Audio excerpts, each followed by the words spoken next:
We're live. This one is a long time coming.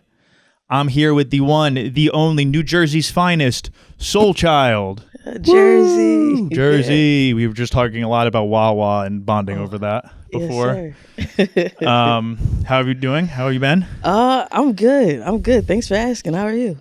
I'm good. Busy. You're running around. I'm running around. So I appreciate you taking the time to do this. I'm excited. ReBirth.Theory is out now. Yes, sir. Yes. It's been amazing. How's the reception been? Oh, it's been love. Yeah. It's been love. And I put a lot of love into creating it and forming the relationships and putting love into those relationships with producers, engineers, and all that.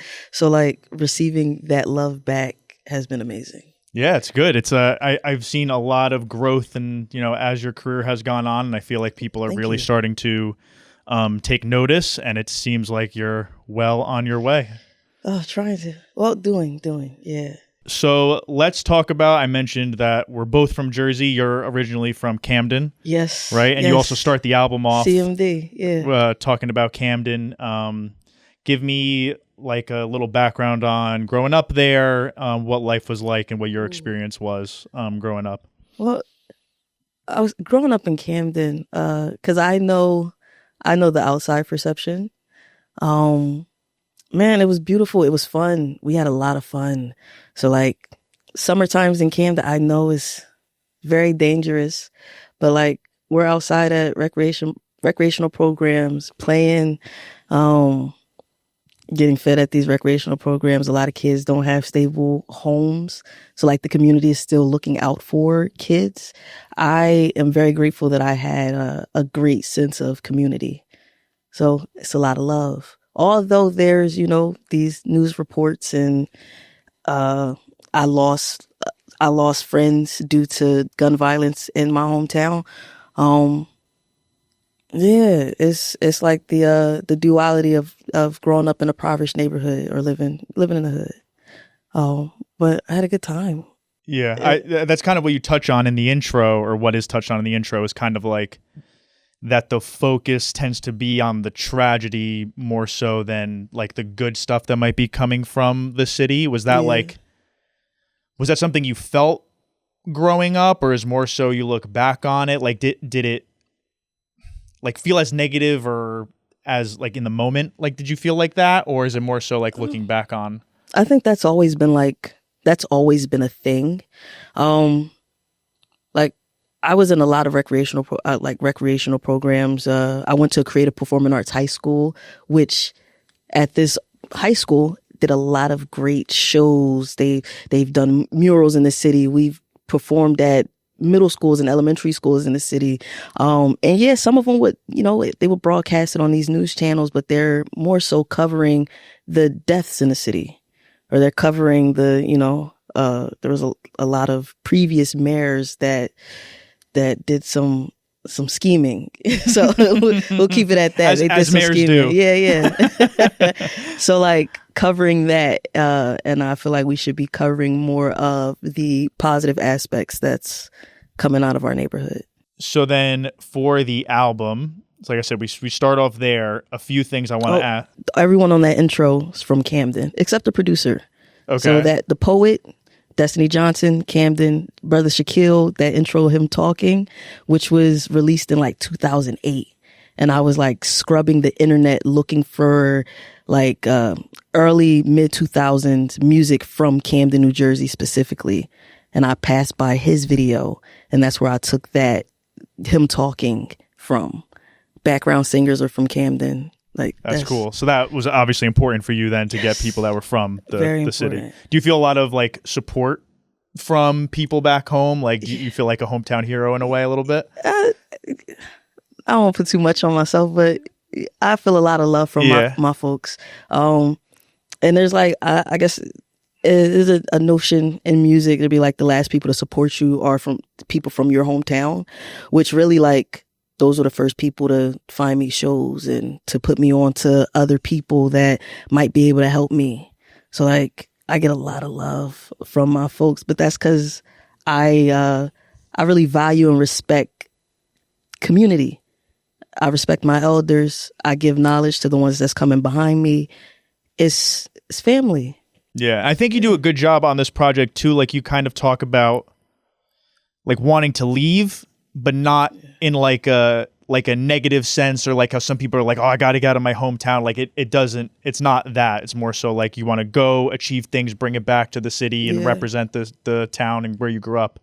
I think that's definitely emphasized throughout the project. Yeah. I think that's if you can see it, then it's like a seed planted, a mustard seed that's planted to you that you can do it. So if I can be an image of motivation or inspiration for those coming behind me, because there's so many talented, like I'm 26, under 23 that's making music and really doing their thing. And if I can at least just like, yo, hey, here's some knowledge, or here's something to just like, yo, please keep going. Please keep posting. Please keep making music.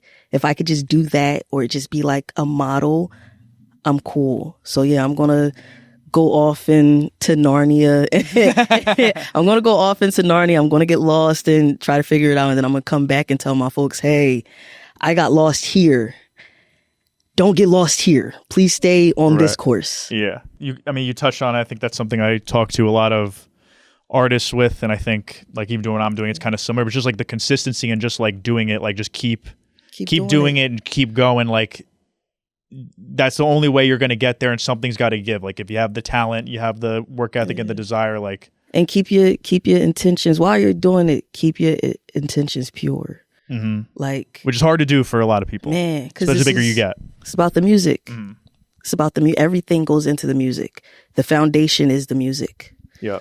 Don't lose that. Don't lose your foundation, because that's when everything starts to get rocky up here. Have you found that difficult at any point, or no? Have you always everything resorts back to the music? Yeah. Like, what are we doing this for? I want to make great art. I want to put my art on display, and I want people, hey, I really focused on the art. Everything's about the music. Do you feel like you saying that, and that's a good way to be, like, I agree with that, approach to everything, but do you ever feel a way, or do you take pride in it if people will like define either you or the type of sound and type of hip hop that you make as like underground, or like, do you have any sort of like, do you take that as a negative connotation or pride in it? Because I've talked to different people have said different things to me with that. So I'm just curious. I feel like at some point in everyone's career, when I think of underground, I don't think of like a specific like subgenre. Yeah. I think of like, this is like the start of, everyone was underground at some point. Mm-hmm. Now, if we go into underground rap, I do think about, but the underground controls everything. Right. That's my belief. The underground controls everything.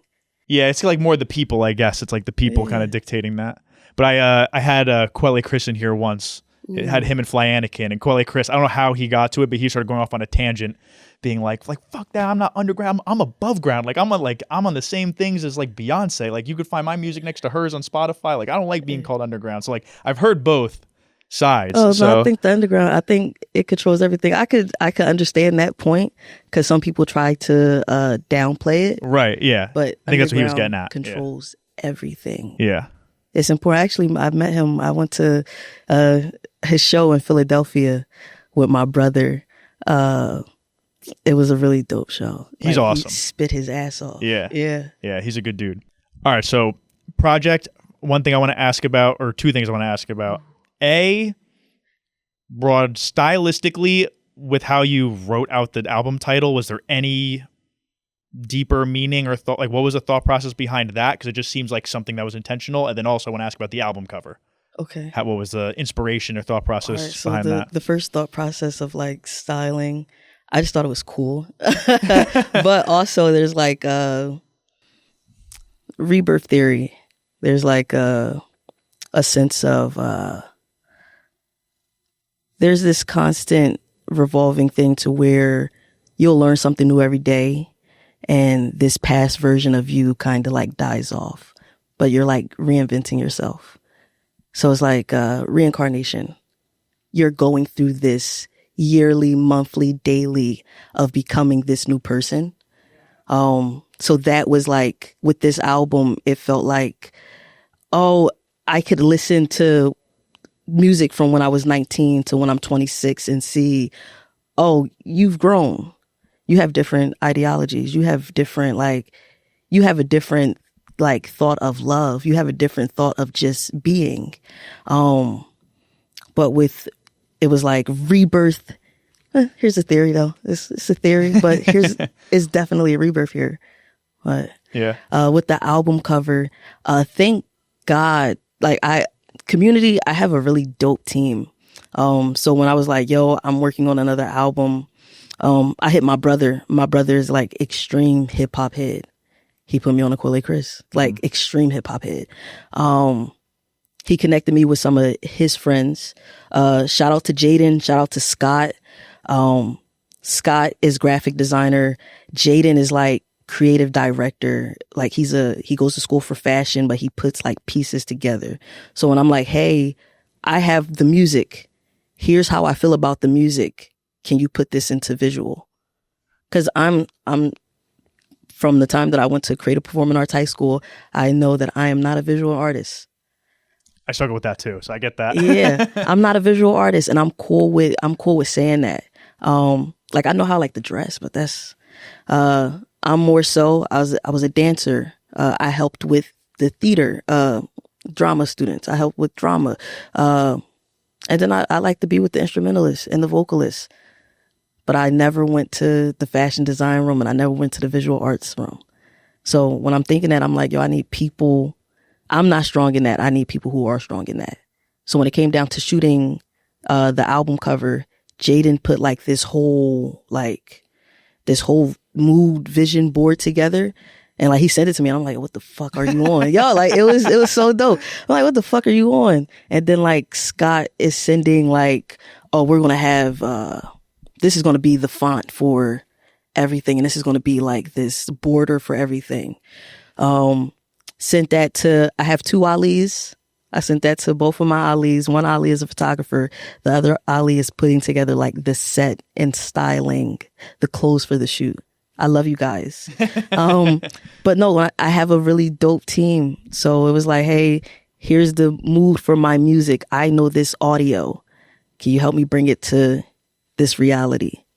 That's nice having a team you could trust who understands your vision. You could articulate to them and they could take it and run with it. Mm-hmm. Yeah, I feel and I feel I just attract just really good people. And then I have to, when I think of art, I really do think of this canvas, and I'm asking you to put your color onto this canvas.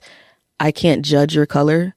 I have to allow you to, and if you ask me what I think, I'm this is how you express it.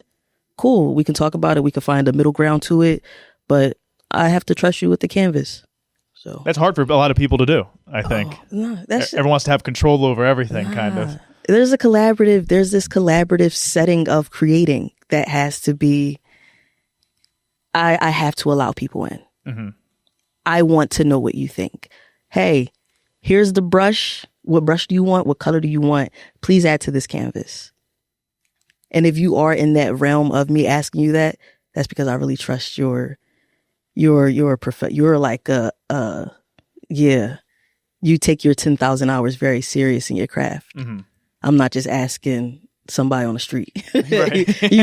you take your craft very serious. Yeah, that makes sense. I actually want to go back how you were just talking about, and we talked about it in the other video we did, but you were a dancer. Yes. Growing up, and you said you went to an art school. Was it just high school or college too? No. All right. Let's go through the lore. So I went to Creative Performing Arts School. I've been dancing. I was dancing as a youngin' watching Michael Jackson videos. But when I got into high school, I had to audition. And in the audition, it strictly says no hip hop. And I was a hip hop dancer. I'm breaking and yeah. Okay. So it's no hip hop. When I got into that high school, they broke me out of that hip hop element and they started teaching. I wasn't a big fan of ballet because ballet is so structured and there's so many rules and so I learned ballet, I learned jazz, I learned tap, I learned modern, I learned African dance. It was so many things that that we had to learn. And then when I went to college, I actually got on a full ride scholarship to, I'm not gonna say the school. I got on a full ride scholarship to be a part of their dance ensemble. Now, it was a HBCU. So it's commonly known that if you're not like those top HBCUs, if you're a bottom level HBCU, a lot of times they lose funding. Mm-hmm. So when the school lost funding, I then went from full scholarship to partial scholarship. And me being with my background, I couldn't afford to fly out to Texas. I couldn't afford to pay for like my books and then also pay for, to be on a monthly plan to pay tuition. And being in the dance ensemble, I couldn't have a job. So it's like, yeah, how do I, drop out? Yeah. Yeah. So what, and how deep were you into college when that happened? This was second year. This was my second year, yeah. So then what did you do after that? So like when that happens and you have to make that decision, then what was the next step from there? I got back home and I went through like this, it was like a really dark time of just like trying to figure it out, but also like, I feel like I was putting expectations on myself that like, cause I knew there was expectations from others, but I think for myself, like I kind of put emphasis and heightened it. It was kind of like, oh, you're dropping out of school. You're like a failure. It's like that dropout depression that comes and it's like, oh my God, I'm not doing anything with life. So it was like, all right, if I'm going to do something, I'm going to put my all into it. And I was already like kind of making music in my dorm room, recording on my iPad on GarageBand with my iPhone earplugs. So I'm like, you know what? I'm going to take this serious. I worked at Wawa. It all comes back to Wawa. Yeah, let's go back to Wawa. All right. So I was working overnights at Wawa to pay for studio time and to pay for beats. And then after Wawa, I worked at 2 Dunkin' Donuts at the same time to then pay for studio time and pay for beats. Studio time ain't cheap. Studio time is not cheap. Yeah. And please don't go in the studio wasting time. But yeah, I put my all into, hey, this is going to be what I do. And I'm not a failure. This is going to work out. It has to work out. Yeah, you have to kind of have that mindset. Like that's the only option. It's the only thing. I can't do anything else. Did you have any formal music training before that? Like you were doing formal dance training, but music training or no? Let's go into the lore again. All right, more lore.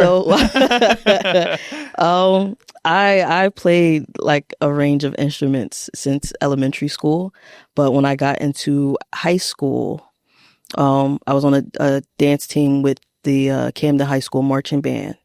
And I went from the dance team to playing alto saxophone. I played alto saxophone. You played alto sax? For 2 years. Yeah. There you go. So I played alto sax and then I was the drum major for the marching band. So yeah. And then I just like being around the jazz band. Yeah. Yeah. So then when you started doing music after college, was that just, did you find a community to help kind of figure it out and start, or were you just like kind of on your own for a bit and then found people later on? It's literally it's always community. I've always just been around my folks. So with some people that I graduated high school with that were like instrumentalists in school, and then some of the homies was already rapping. So all I had to ask was, hey, what studio you go to? Hey, I go here. Can you come with me to my first session? Bet, just make sure I'm good. Then I'm like inviting some of the instrumentalist homies and they're like, yeah. Now, because in those settings, it was kind of like we would, play around, we would smoke, and it was like, we're getting work done, but it's not to the extent of the work we could be doing. Yeah. To where now, if I have a session, it went from having like 6 to 7 people in the session to it just being me, my engineer, and probably like 2 other people. Mm-hmm. But yeah. What else have you kind of learned or changed your approach on throughout your like career? So your first album was that 2019? Am I making that up? 2019, right? Yeah. So like from then to the making of ReBirth.Theory, like how has your approach to making music changed outside of, let's say, we're a little more focused and have less people causing distractions? Yeah. I've learned to give myself some grace and to just allow myself to be. So if the song doesn't come today, I'm still going to actively work. I'm going to keep on writing. I'm going to keep on recording. But if that song doesn't come today and it takes me some weeks to even do the second verse, or it takes me some months to come up with the chorus. Allow yourself. You're not downloading right now. It's okay. You got to go live some life. Yeah. Go fall in love and like feel that to finish this verse, and it's okay. Yeah. Go allow yourself to be in love to feel that, you know? Mm-hmm. You kind of talk about that on one of the songs on this album, like Yellow, I feel like is kind of about that, right? Yeah. Yeah. How would I look at, when it comes to like those songs, I look at like Yellow and Honey. It's like, yeah, Yellow is like this really like weird relationship, but it's also like it could be in a relationship to music. So Rebirth Theory, I found like a storyline within Rebirth, and I kind of like ordered it. Yeah. Mm-hmm. So when you go from Yellow, it's like, hey, I'm putting my all into this and I'm not seeing anything in the return. Yeah. But I'm still giving my all. At first I was feeling like this yellow, and then I was feeling blue. But then when you get to Honey, it's like, hey, I know I said this, but I'll change my ways. What do you need me to be? Mm-hmm. Which some people do get lost in that of the music industry, or even just any industry, really. Yeah. But yeah, so my love songs is still like, hey, here's this message to get us through this story of Rebirth Theory. Mm-hmm. Yeah. Yeah, I like that it kind of all ties together. I also wanted to ask about my favorite song. Well, my favorite song in the album, actually, I'll ask this first, but Fake the Funk is my favorite. Ooh. I love that song. And that's just a little more about like, I think authenticity and just kind of being yourself and not being fake. Like how did that song come about? I recorded that song myself. I recorded that in my mom's basement I have like a setup at her house.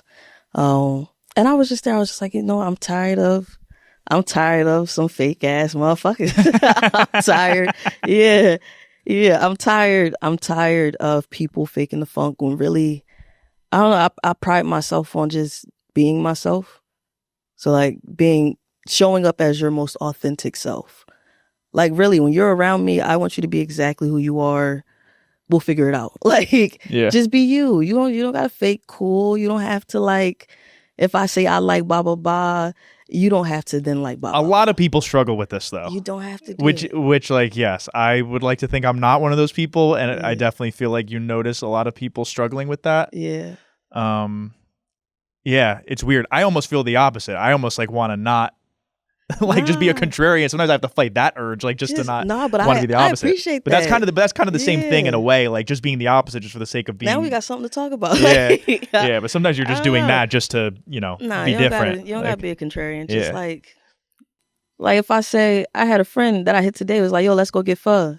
And she's like, I don't like pho. And I'm like, I appreciate that. Because somebody else would have been like, oh yeah, sure. And then like, you know what? Yeah, I didn't really like this. Bro, just tell me, Right. I'll send shit in like the group chat that I have with my folks, and it's like, I don't have yes men around me. Mm-hmm. When I first started making music, my brother literally told me, hey, I think you need to find a new hobby. Yeah, it was bad. It was bad. I've grown a lot, but calling it a hobby just that would piss me off. Hey, I think you need to but that was the motivation of like, you know what? I'm gonna do this shit, and I'm gonna show you that I'm gonna be great. I'm like that too, which I don't know if that's good or bad, but sometimes I like the negativity motivates me a lot more than the positive affirmations I'll get sometimes. So I appreciate the love, but when he said, yo, I think you might need to find it, I was like, I'm going to keep practicing. I know that it takes 10,000 hours. I'm going to put in my 10, because at that time I was only at like 30. Yeah. I'll put in my 10,000, but like, I don't have any yes men around me. My family are like very, very straightforward. They're going to tell you how it is. So like when I go out into here and then I find out, oh, people aren't going to tell you how it is. People are kind of going like, it's nice to see. And it's like small talk is a big thing. And it's like, you don't gotta do that. You don't gotta do that. So I keep, I keep my folks, and I'm gonna just say that. Mm-hmm. Yeah. Good. All right. I want to ask about the collaborators on this project. Actually, the first one I feel like I have to ask about because it seemed like one you were really excited about is DRAM. Oh, yes. Yes. Yo, he's like Don't kill. He's such a sweetheart. Don't kill me. Don't kill me. Why would he kill you for that? Cause like I don't know. Don't kill him. He's such a sweet, like he's really a sweet, like genuine guy. I met him when he performed at the Blue Note, and like he got done performing. I'm waiting outside, and he comes outside, and he's like the biggest smile, and he's like soul, and I'm like, oh my god. Like some people fake the funk, and they'll see, and they'll be like, who are you? And it's like, that's our first time meeting. He could have walked past me and have been like, oh, that's you? No. He like, get over here. Oh my God, did you get the cornbread? Because he makes this crazy ass cornbread. But when it came to that, I did the On the Radar Christmas cipher, and he tapped in immediately after. He was like, whatever you're working on, let me know if you have something for me. That's awesome. Yeah, and I sent him. At first, I was like, "Oh my God, what am I gonna send?" Yeah, it's almost pressure. Like I gotta give him something good. All right. So listening to drums music, I fell in love with Caretaker with him and SZA. I know a lot of his shit, but Caretaker and Wi-Fi with him and Erykah Badu, those are duet like ballads, and I'm like, if I do something with him, I want that. I want to live in that world. I sent him Honey at like 2 p.m. He sent me back his verse at like 3 a.m. It was like 3 o'clock in the morning. And like, I'm like winding down about to go to bed, and I just get the message, and I'm like, wake your ass right up. Yo, I didn't go to bed until probably like 4 hours later. Sending that to everyone. Like, look what I just got. Yeah, bro, I'm like calling my brother. My brother's half asleep. I'm like, no, get up now. Screen share. You need to hear this. Like, yeah. That's also cool that he must have been excited to do it then, that he was going to work on it right away. There was some features that I really wanted for the album that just didn't make it. And I'm like, in timing, in due time, I don't take it to heart. I'm just like, it wasn't meant for, but when I see how the timing with him, I'm like, oh, this was meant to happen. I love it. This was meant to happen. Thank you. And it felt like a full circle moment, because when I was in college, the college that I dropped out from, we were hotboxing to his music.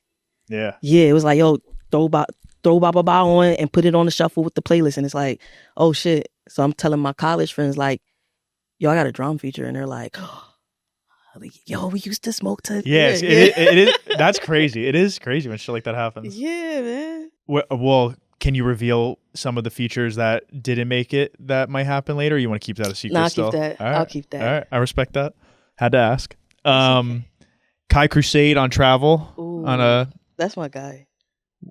I love his new album. His new album's good, fire. actually. So I had to cancel on him and reschedule. He was supposed to come in last weekend, but I think he's coming in next week now. Nah, did you listen to the new album? Yeah, it's great. Yo, bro, that guy. And he did a good job on that song. Like on your song, I'm saying. All right. Yeah. So, when we met, we talked about our love for like. I'm tapped into like a lot of Chicago art. Like, I'm wearing a No Name hoodie right now. Like, oh, is that? Yeah, this is No Name. Oh yeah, she has the book club thing. Yeah. So when it comes to how much Chance the Rapper has changed my life type shit. Like, I love Saba. I love Common. Yeah. Like, I love, so Chicago music. Yeah. But when we were talking, we were like, one of our conversations was about Pivot Gang. And he's like, yo, I met everybody, but I haven't met Day Day Pivot. So when I locked in with Day Day, shout out Day Day from Jersey. Like, oh, is he? That no way. motherfucker is from Jersey. Oh man, that's breaking news to me. That's funny. Yeah. So when I locked in with Day Day, I was in LA. Man, we made 2 songs, and one was Travel Size. And I'm like, yeah, just leave this part open. And I'm like, who could I send this open to? Immediately, I'm like, Kai. And I'm telling Data, I'm like, yo, I'm gonna get Kaicrewsade on this. He loves you. Check out check out this. And then when Kai sent back his verse, Kai literally says on the verse on this day beat like Pivot. It's the first thing he says on his verse, yeah. So it's like, so he's definitely pumped. Yeah, it felt really good. It was like, yo, bro, I got this day beat. Let's slide. Yeah. And on the chorus, on the hook for Travel Size 2, you shout out Erykah Badu. Yes, Badu said pack light. It's Bag Lady, right? Yes. Yep. She a big influence on you? I think you mentioned her before in the other video. Yeah. Yes. When it comes to neo soul, as like I know a lot of people don't like the term neo soul because it kind of boxes these artists in. But that's the world that I live in. Yeah. Yeah. So if you see me listening to music most of the time, it's in that world. So. What I love about the album a lot, I think you executed very well, is like how, like you said, like neo soul's your sound, but obviously it's like it's jazz, hip hop, R&B, some funk. It's funk, you're singing, you're rapping, there's some spoken word, but everything is so fluid throughout the whole project that there's no like this one song is my R&B song, and then this is the rap song, and then this one is that, like, it's all everything kind of at the same time. It's very fluid. Everything is it's me. Yeah. Authenticity. This is all me. And this is the world that I live in. So if you listen to the album, I'm now, hey, this is the world. These are my influences. Like, I'm not scared to say like, oh, this inspired me, this da-da-da. But like, yeah, I feel like it's me. You can hear when someone's trying. Yeah, like it comes off very natural, and like you captured everything all at once, like in the same thing. I appreciate that. And I think a lot of people would find that difficult to do, I think, to try to pull from all your influences at once. Like people try to, do one or the other. I'm trying to think who the other, Wise Boy Jeremy, another Jersey person. Jeremy. Shouts out to him. Kingsley Ibenici. Jersey as well? Yes. So South Jerusalem, it's all Jersey. Specifically South Jersey. Like this is all from the producer to my engineer to the features is Jersey. So the whole album? No, just South Jerusalem, yeah. All right, my question though. Do you acknowledge Central Jersey's existence? This is a big, important Jersey question. Do you? Okay, because I identify as a Central Jersey. That's where I'm from. Yeah, town's it's a called different Flemington, world. but I say it's Central Jersey, but some people will say we don't exist. I give you guys y'all space, because then when you're in South Jersey and North Jersey, it's two different worlds. It is very different. Although Jersey only takes like 2 hours to drive through. It's very different. It's very different. But I always say, I was talking to someone the other day, and they were saying something maybe a little negative about Jersey, and I was like, well, part of that's because your only view of Jersey is like when you first get out of the tunnel in New York, and that's not Jersey. That's not, that's not New Jersey. There's a lot more to it than just those highways off the Lincoln Tunnel. What's crazy is that from people that's not from Jersey, I haven't heard of one good thing about Jersey, except for this one guy. Like, this is like last week. Yeah. And he's like, I want to say something good for you guys because I know you guys get a lot of shit. And I'm like, no, just give me the shit. I'm used to it. I'm used to it. It's okay. We're still proud. Yeah, I still love Jersey. But yes, there is a Central Jersey, because when you're in Central Jersey, that's a whole nother world in itself. Yeah. All right. I had to clarify with the expert. Okay. I believe you guys exist. Thank goodness. Were there any other people on the album I didn't mention? Eric Scott. That's my guy. So when I talk about authenticity, that man has been like, from the moment that I met him, our first conversation was about Freddie Mercury. Like, it was very like, I think he was wearing like a shirt with him on it or something. We connected immediately. And I think in that same week, we did like a couple studio sessions, and this was in 2019. And it's a while ago. Yeah, bro, that has been my guy so when community, long-lasting relationships, that's why I was talking about Fake the Funk. I don't do like, hey, I'm just here for the now, or like, hey, I'm like, like we're just going to do this because your name is hot or something. I met a lot of people who kind of like, they like to use people as like these stepping stools, and it's like, bro, it's not gonna work. It's not gonna work. It's also like I could say that from my position of what I do. Yeah. You get a lot of that. Like you and I, how we met was like a little more just like genuine, just crossing paths, me like enjoying your music. We saw each other at different events. Start talking about Jersey, just shit like that. But then like some people like, they see what I do and they're just like, we need to work now. Like we need to like, post my music. Like you, I never got that from you. It was just like a genuine, like we just, fucked with each other, and you can tell when people are like that. A lot of the people I've done stuff with fall into that category, but there's a lot of people, which I get to some degree as an artist, you're like trying to get your name out there, so that's what people are doing. But it's like what you say. I think a lot of people take that approach of you're just trying to see what can someone do for me. And I was like, when I think of, because there's been times where I'm like, yo, I really want to work with this person, but it's literally about the art. I don't give a fuck. And a lot of people will attest to this who I say, I'll be like, yo, get blah, blah, blah on this. It's like, I don't hear their voice on this. Mm-hmm. I don't hear their voice. I don't want to reach for that feature, and I don't even hear them on this. If there's something that, hey, I want to work, that's because I hear you on this, or I just want to make really great art.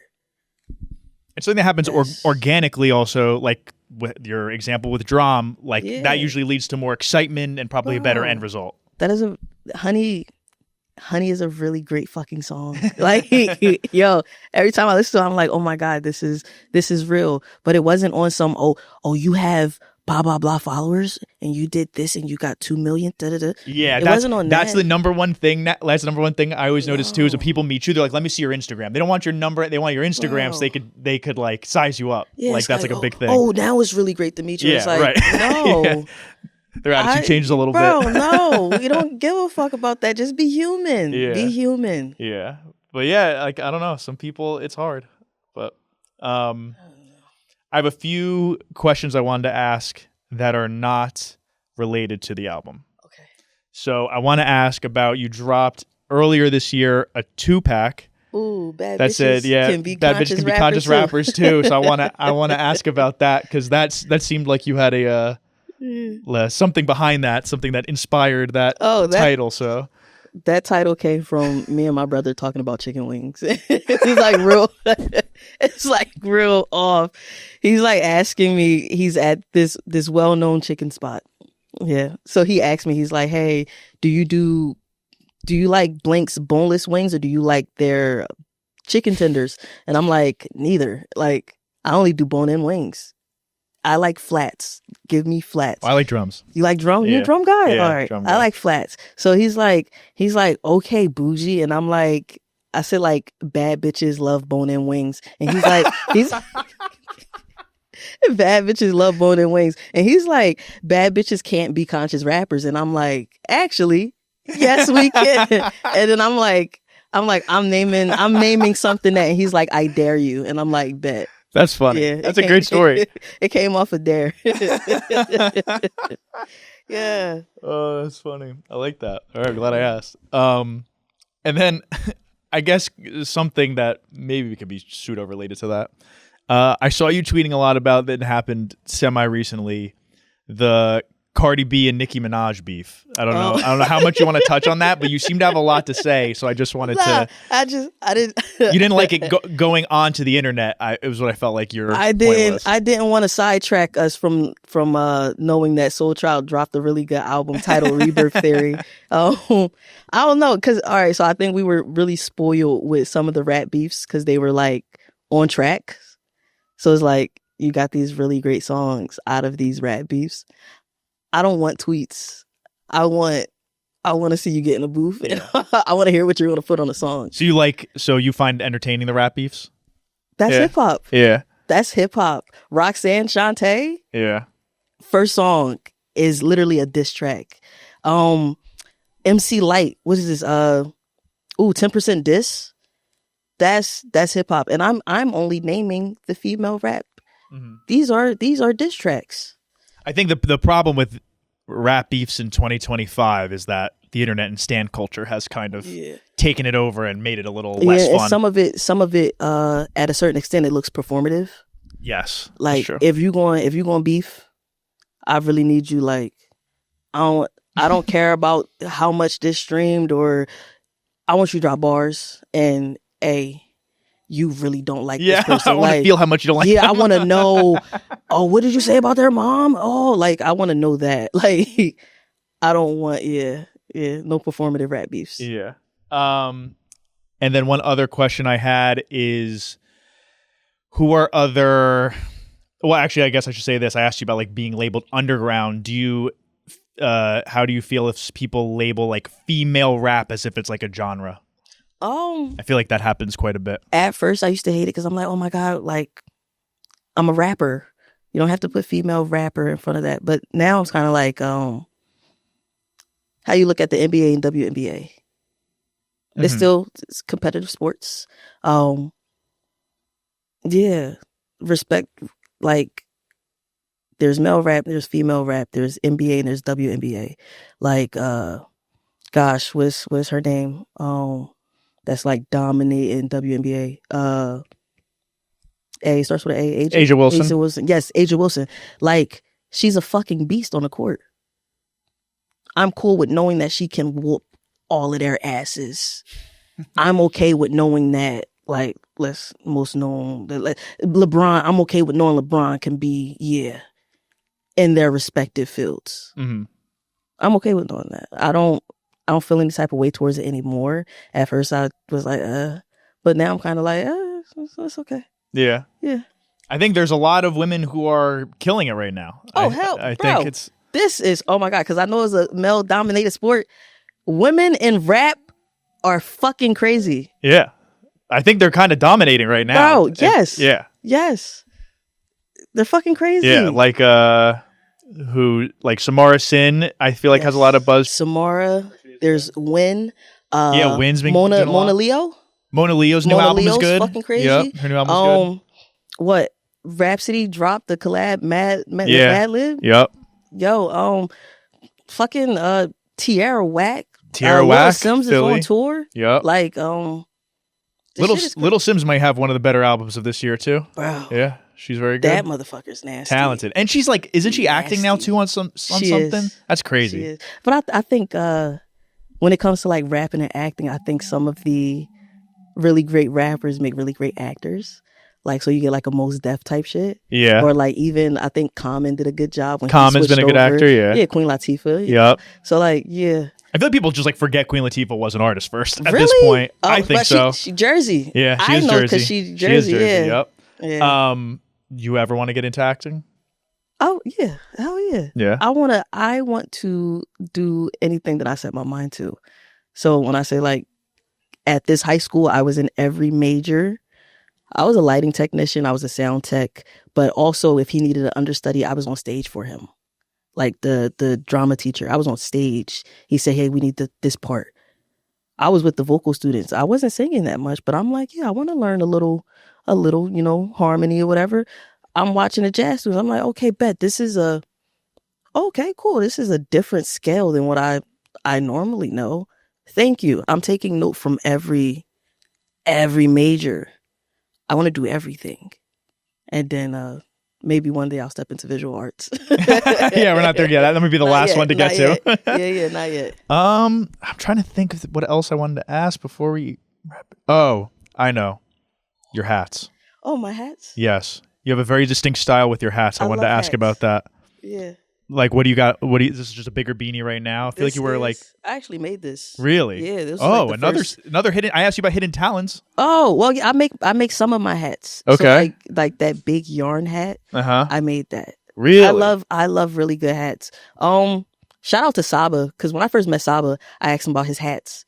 Because like he has a really strong hat game. Yeah. But I love rapping hats. Yeah. Yeah. You have a very distinct hat game. Yeah. Yes. I would hope to, like, when you think about me, you think, wow, this is a really good song. Oh, and she's wearing a really great hat. That's a fire hat you got on. What hat is that? Wait, but you make them? Yeah. How'd you start doing that? My first time touching my first time touching a sewing machine, my mom's sews, my grandmom's sews. I just learned a little late in life. This is the first thing I did. That what you have on right now? This is the first thing that I did. How long ago? This was sometime last year. Oh, is this a recent you started doing this? Yeah. Oh, damn. So this is like, really, it looks like you could turn this hat into like a purse or something. It's like a little sack, but I made it into a hat. It works. And with the yarn, it just came so quick. And I'm like, bro, these are my hats. People are asking me if I sell them. And I'm like, no, I don't. You think you will at some point? I don't know. I can't say what I'll do in like the next year or so. Yeah. But at this very moment, I like my hats being my hats. That's true. And then if you see me in my hat, it's kind of like, oh yeah, that's soul. That is actually whenever I spot you in a crowd, is usually what I notice like, first. That's soul. That's her hat, and it's like it's me being authentically myself. Yeah. So my hat, my bottle caps. Yeah, the bottle caps are fresh too. Yeah, that's me. ReBirth Theory. I asked you in the other video. What did you say when I asked you what's the song you're most proud of? Crossroads and Juggernaut. I didn't pick one. I shot both of them. I let you cheat. I let you. You cheated quite a bit, but I just let it slide. I think there were a few I asked for one. You gave me like 5, but it's okay. I couldn't pick one. Why those songs again? Crossroads was kind of like this. It was just like this realization of self. So like one of the lines in Crossroads is the thought of myself was what somebody told me. So like growing up is kind of like you're being told who you are. And then you have to step out and be like, am I really? That's not me. And just learning self. And it's like, all right, I'm going down this long path of self-discovery. Some people might be there, some people might not. And there's going to be a part that I have to do it by myself. Am I going to be okay with that? All right, let's keep traveling. Let's keep going. All right, bang. What else are you learning? Are you looking in the people that you're attracting to you? What kind of people are they? All right, that lets you know what kind of person you are. So that's what Crossroads. Juggernaut, I feel like that's like the extreme of jazz rap because I'm rapping over jazz. Yeah. I was just in my bag. Yeah, that's it. I was just in my bag. Yeah. Is it correct that there's no samples on this at all? No samples. No samples? No samples. And that was intentional? That was like very intentional? Samples are expensive. Sample clearance. Yeah, they are. Yes. Sometimes, people put so many samples on stuff. I'm like, I don't know what you're clearing or what you're not, but that seems like a pretty expensive album to me. Sample clearances are really expensive. If you see a sample on anything, that means I really loved it. Like I really needed it. And it's also like, it's a pain in the ass to get it cleared. Not just that it's expensive. Now it's a pain. Now we gotta reach out to someone in Brazil and ask them, hey, who owned the copyrights and the publishing of this, so we can use. Are we allowed to use this? All right, bet. Well, we're not going to find out for another year and a half if we're allowed to use this. Yeah, it's great. Like it's gonna be a pain. I think didn't Saba have some crazy story? Oh, Janet Jackson. It was a sample clearance from Janet Jackson on his newest one with no ID, and it was like years later he like met up with her and like got it cleared. He met up with one of the producers. Yeah, I forget what that story was. I have the album. I have the album on cassette, but I've run through Saba's catalog. He's great. But But yeah, it was a Janet Jackson sample that like pushed the album back. Right. Yeah. Like that could screw your whole album up, or you just got to throw it away. Like that's a damn shame. Yeah. But if you're adamant, something's going to work out. Yeah. Like I feel like if that's like you get those aligning moments, him meeting that producer was an aligning moment to say, like, oh, this has to happen. Yeah, that's true. All right. So ReBirth Theory is out and it's incredible. Everyone should listen to it if you haven't. If you haven't, where have you been? Because I've been yelling about it if you follow me. So you obviously aren't watching my videos, if that's the case. No, we're watching. Better be watching. What can people expect going forward from you? Anything in the near future? More art, more collaborations, more Camden. Let's go. Yeah, more Camden. More Jersey, more Wawa. Yeah, more Jersey, more Wawa.